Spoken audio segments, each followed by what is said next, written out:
समाचार अब तक, सत्य का साहस।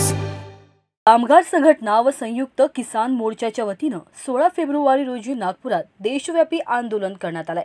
देशातली शेतकरी आपल्या हक्काच्या मागणीसाठी दिल्लीकडे कूच करत आहे आणि हरियाणा पंजाब बॉर्डरवर सरकार आणि शेतकऱ्यांमध्ये संघर्ष सुरू आहे। म्हणून देशातील कष्टकरी व शेतकरी आता पेटून उठला आहे। 2024 ची निवडणूक आली आहे आणि नरेंद्र मोदी यांच्या धार्मिक अजेंडाला आता जनता संघर्षाच्या माध्यमाने परिवर्तन करण्यासाठी निघाली आहे। म्हणून कामगारांना किमान वेतन मिळावे यासह विविध मागण्या घेऊन किसान संयुक्त मोर्चाकडून देशव्यापी आंदोलन करण्यात आले। या मोर्चात अनेक कार्यकर्ते उपस्थित झाले होते। संपूर्ण देशामध्ये आज ग्रामीण भारत बंद आणि औद्योगिक हडताळ सुरू आहे।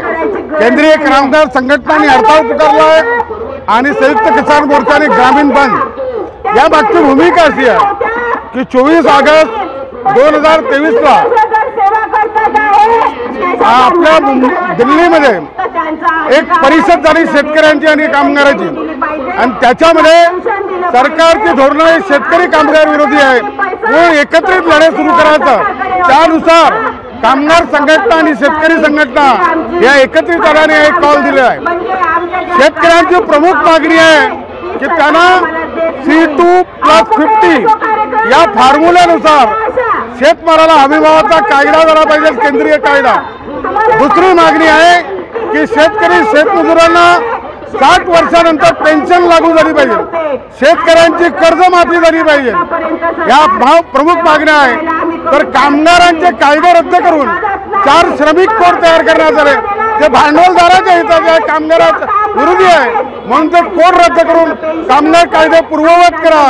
आणि त्याचप्रमाणे जो वीज विधेयक 2022 आहे, ज्याच्यामुळे वीज क्षेत्राचं खाजगीकरण होणार आहे, प्रचंड दरात वाढ होणार आहे, ते बिल मागे घेण्यात यावे आणि असंघटित कामगारांना 26,000 रुपये किमान वेतन देण्यात यावे। योजना कामगारांना शासकीय कर्मचाऱ्याचा दर्जा देण्यात यावा। या मागण्या घेऊन आता प्रश्न असा आहे की हा आक्रोश एवढा मोठा का उडला आहे, हा संपूर्ण देशात दिसेल तुम्हाला। दिल्लीकडे शेतकऱ्यांनी कूच केली आहे आणि अश्रुधार कांडा सुरू आहे। आणि म्हणून हा जो लढा आहे हा तर संघर्षाच्या माध्यमातून परिवर्तन, कारण की निवडणूक वर्ष आहे, मोदीच्या याच्यावर त्याचा विश्वास नाही, तो ईव्हीएमचा गेम करतो। म्हणून संघर्षाच्या माध्यमातून होऊ शकते ईव्हीएम फोडले जातील।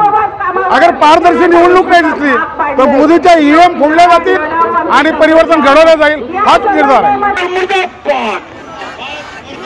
मोदी सरकार मुर्दाबाद, अरे मोदी सरकार होश में आओ, मोदी सरकार होश में आओ।